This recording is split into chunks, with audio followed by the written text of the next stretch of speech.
Pemirsa, Kutaraja Rescue merupakan salah satu klub off-roader di Provinsi Aceh yang siap membantu pemerintah dan masyarakat dalam upaya evakuasi awal mengatasi bencana alam dan menyalurkan bantuan.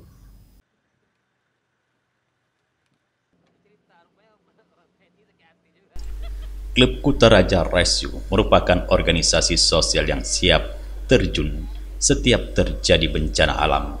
Dalam klub ini menghimpun potensi para off-roader menjadi relawan untuk membantu pemerintah dan masyarakat dalam mengatasi bencana di Aceh.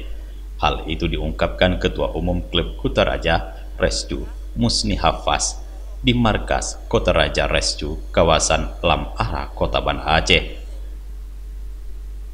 Kutaraja Rescue yang terbentuk pada 6 Agustus 2013 bersifat independen khusus recovery di jalur off-road. Saat ini Kutaraja Rescue telah terbentuk di berbagai daerah di Provinsi Aceh, serta memiliki 40 unit mobil dengan spesifikasi adventure yang siap terjun di wilayah rawan bencana alam untuk membantu masyarakat dalam penanggulangan bencana alam di Aceh. Kutaraja Rescue juga merupakan salah satu klub di Indonesia yang sudah berhasil menjalin kerjasama dengan pemerintah melalui BPBA dalam mengatasi setiap bencana, sehingga Kutaraja Rescue ditetapkan sebagai tim reaksi cepat dalam penanggulangan bencana di Provinsi Aceh.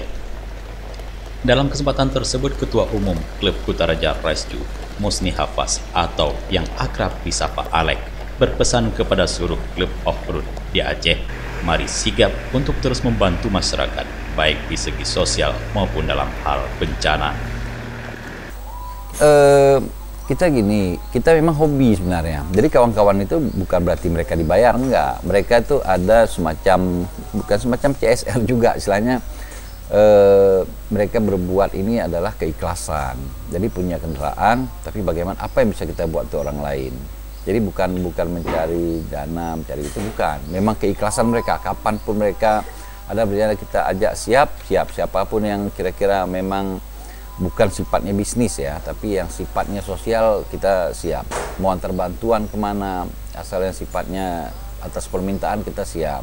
Nggak ada, kita dengan, karena kita kan berdirinya atas biaya kita sendiri. Kita inisiatif kita sendiri, biaya kita sendiri. Semua kita kan tidak ada fasilitas yang sebenarnya yang diberikan oleh pemerintah itu tahun itu nggak ada. Jadi ini kita sendiri, kita hobi. Jadi ya kalau begitu bencana, inisiatif sendiri, kita jalan sendiri. Jadi kita nggak ada inilah. Harapan saya ya mari sama-sama dengan kawan-kawan lah. Selain kita hobi, yuk kita sama-sama di mana ada bencana itu, bukan berarti inisiatif saya saja, tapi kawan-kawan punya hak semuanya. Karena punya kendaraan mereka, kawan-kawan juga, semua kawan-kawan. Tapi kan kalau kita bersama, kita saya rasa kuat. Dari Banda Aceh, Tim Liputan Aceh TV melaporkan.